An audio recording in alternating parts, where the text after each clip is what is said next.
आए हैं। ड्रोन हमले में जापोरिजिया में कोहराम मचा हुआ है और जापोरिजिया में कई लोगों के मारे जाने की खबर है।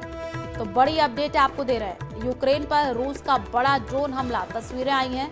जापोरिजिया में रूस ने ड्रोन से बम बरसा दिए हैं। ड्रोन हमले में जापोरिजिया में कोहराम मचा हुआ है। जापोरिजिया में कई लोगों के मारे जाने की खबर सामने आ चुकी है।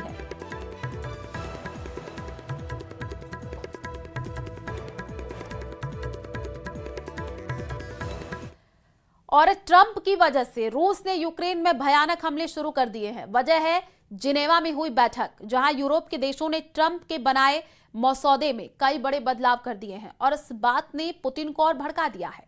रूस ने पहली नजर में इसे खारिज करके कहा है कि अब यूक्रेन को बख्शा नहीं जाएगा। इस बीच जेलेंस्की को ट्रंप के कोप भवन में जाने का अपडेट मिला है।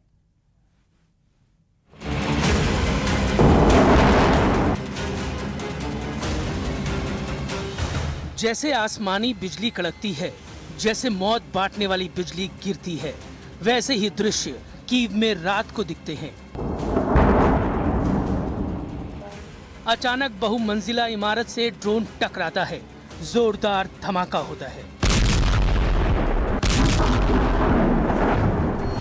धमाके के बाद धुआं ही धुआं, आग ही आग। रूस के भयानक हमलों से यूक्रेन में कोहराम मच गया है, लेकिन प्रेसिडेंट ट्रंप जेलेंस्की की रेंज से बाहर हो गए हैं। जेलेंस्की ट्रंप की सीधी बातचीत के जल्द आसार नहीं दिख रहे हैं। रूस का हमला तेज हो गया है। कीव में बीती रात सबसे भयानक रही। रात में बम धमाकों से यूक्रेन की राजधानी दहलती रही। धमाके इतने जोरदार थे कि बारूदी विस्फोट के बाद आग से पूरा शहर रह रहकर जगमगा रहा था। पुतिन ने पूरा जोर लगा दिया है। पुतिन ने सारी फोर्स लगा दी है। पुतिन सारे हथियार आजमाने लगे हैं, क्योंकि युद्ध का फैसला जल्द होना है। युद्ध में समझौते की घड़ी आ गई है। रूस अपनी पकड़ को इतना मजबूत कर देना चाहता है जिससे उसकी सभी शर्तें मानने पर ट्रंप और जेलेंस्की मजबूर हो जाएं। ताबड़तोड़ हमले से पुतिन ने उन दुश्मनों को भी चैलेंज दिया है जिन्हें ट्रंप के बनाए शांति समझौते की शर्तें पसंद नहीं आ रही हैं। पुतिन ने ऐसे देशों को मिसाइलों से मैसेज देना शुरू कर दिया है जो उनकी विश लिस्ट पूरी नहीं होने दे रहे हैं। कीव पोस्ट की रिपोर्ट के मुताबिक पेचेस्क्री में 22 मंजिला अपार्टमेंट को रूस ने ड्रोन बम से उड़ा दिया है। उधर ट्रंप ने जेलेंस्की से फिलहाल किसी भी मीटिंग से साफ मना कर दिया है। प्रेसिडेंट ट्रंप के एक हफ्ते तक बहुत ज्यादा बिजी होने की जानकारी व्हाइट हाउस से दी गई है। So there are no plans at this moment in time. As you know, things can change very quickly around here. Trump चाहते थे उनकी समझौता शर्तें जेलेंस्की फौरन मानकर पुतिन के आगे सरेंडर कर दे, मगर ऐसा कुछ नहीं हुआ। जेलेंस्की ने भारी मन से ट्रंप के समझौते पर अपने दिल की बात कही। उन्होंने दुनिया से इमोशनल अपील कर यूक्रेन के हितों की रक्षा का हवाला दिया। तब से ट्रंप का दिमाग गर्म हो रखा है, इसलिए छुट्टी के बहाने वो जेलेंस्की से दूरी बना रहे हैं। 25 नवंबर की शाम को डोनाल्ड ट्रंप वॉशिंगटन डीसी से फ्लोरिडा चले गए हैं। 30 नवंबर तक ट्रंप के फ्लोरिडा से लौटने का कोई प्लान नहीं है, यानी 5 दिन तक ट्रंप छुट्टी मनाएंगे। इस बीच यूक्रेन का क्या होगा बताना मुश्किल नहीं। व्हाइट हाउस प्रेस सचिव ने ये जानकारी भी दी। रूस को यूरोपीय देशों का रुख पता है, इसलिए पुतिन ने यूरोपीय देशों को साइड कर रखा है। ट्रंप की टीम से पुतिन के प्रतिनिधि सीधी बात कर रहे हैं।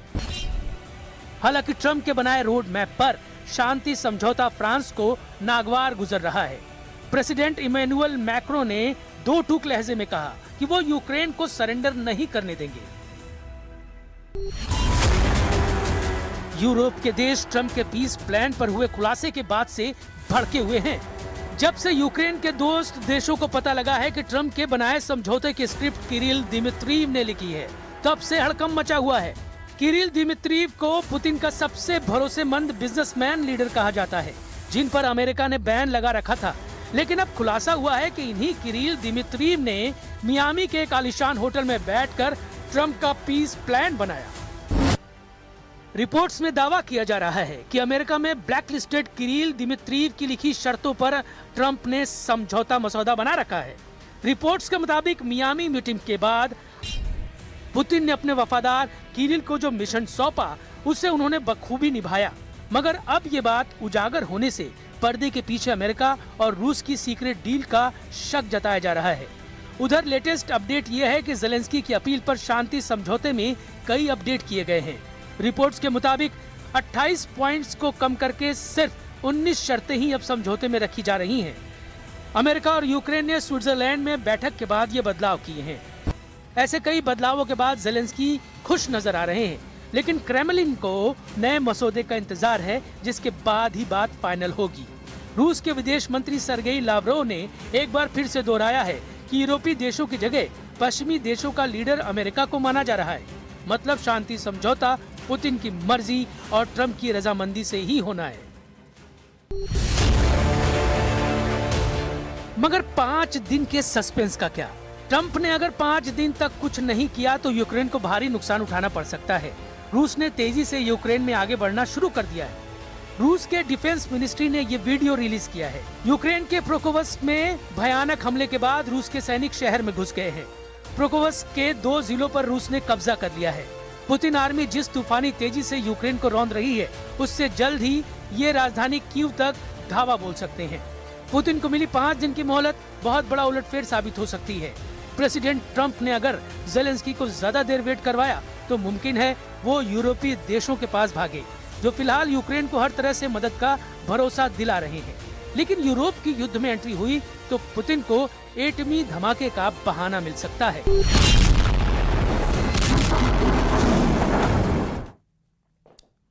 और भारत से करीब 4,500 किलोमीटर दूर अफ्रीका महाद्वीप में एक इतना शक्तिशाली ज्वालामुखी फटा कि इसकी राख राजधानी दिल्ली तक पहुंच गई। हालांकि राहत की बात यह है कि अब से करीब आधे घंटे पहले इथियोपियन ज्वालामुखी की ये राख भारत के आसमान में पूरी तरह हट गई और अब चीन की तरफ बढ़ रही है। आपको बता दें कि इथियोपिया में हेली गुब्बी नाम का ये ज्वालामुखी 12,000 साल से निष्क्रिय पड़ा था। देखिए रिपोर्ट।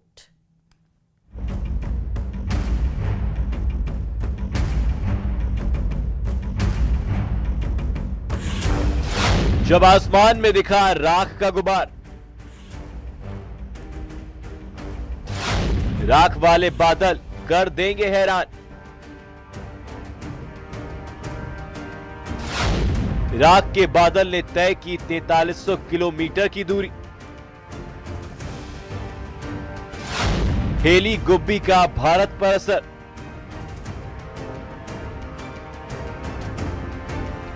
ये खौफनाक मंजर हर किसी को हैरान कर देगा।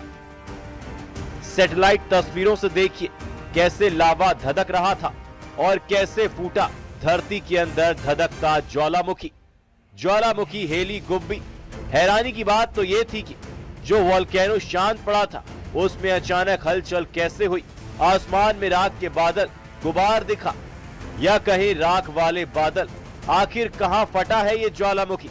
दरअसल अफ्रीका के इथियोपिया के अफार इलाके में मौजूद हाईली गुब्बी ज्वालामुखी 12,000 साल बाद 23 नवंबर 2025 को अचानक फट पड़ा। उसके बाद लोग हैरान रह गए। इन राख के बादल को देखकर लोग दौड़ लगाने लगे। वैज्ञानिकों के मुताबिक विस्फोट ने लगभग 14 किलोमीटर ऊंचाई तक राख का गुबार हवा में पहुंचा दिया। इस ज्वालामुखी का असर भारत में भी देखने को मिला। ये राख के बादल 25-45 हजार फीट ऊंचे हैं, जो दिल्ली, राजस्थान और उत्तर भारत तक पहुंच गए। असर ये हुआ कि कई अंतर्राष्ट्रीय उड़ानें रद्द या डाइवर्ट हुई हैं। दिल्ली में आनंद विहार, एम्स सफदरगंज के पास जहरीला स्मॉग छाया है और AQI 400 के पार पहुंच गया है। DGCA ने एयरलाइंस को राख वाले क्षेत्रों से बचने की सलाह दी है। DGCA ने कहा था कि एयरलाइंस राख वाले इलाकों के ऊपर उड़ान ना भरे, उड़ान का रूट और प्लानिंग बदले। अगर किसी विमान को राख मिले तो तुरंत रिपोर्ट करे। दरअसल विस्फोट के साथ बड़ी तादाद में सल्फर डाइऑक्साइड यानी कि SO2 भी निकली है, जो जानकारों की माने तो जिसने पर्यावरण और सेहत पर असर को लेकर टेंशन बढ़ा दी है। जानकारों का कहना है कि अगर ज्वालामुखी अचानक ज्यादा SO2 छोड़ रहा है तो यह बताता है कि अंदर दबाव बढ़ रहा है, मैग्मा हिल रहा है और आगे और विस्फोट हो सकता है। कोई पैनिक होने का जरूरत नहीं है और हम पब्लिक के लिए कोई ऐसे एडवाइजरी जारी नहीं किए हैं, क्योंकि वेदर या एयर क्वालिटी पर इसका इम्पैक्ट नहीं है। मगर जो अपर एटमॉस्फेयर में जो एयरक्राफ्ट ऑपरेशन हो रहा है, इनके लिए हम एडवाइजर जारी किए हैं। सभी एयरक्राफ्ट ऑपरेटर्स एयरपोर्ट के जरिए हम एडवाइजरी इशू कर रहे हैं। वैज्ञानिकों के मुताबिक होलोसीन काल में इसकी कोई गतिविधि दर्ज नहीं हुई थी, इसलिए यह विस्फोट हैरान करने वाला है।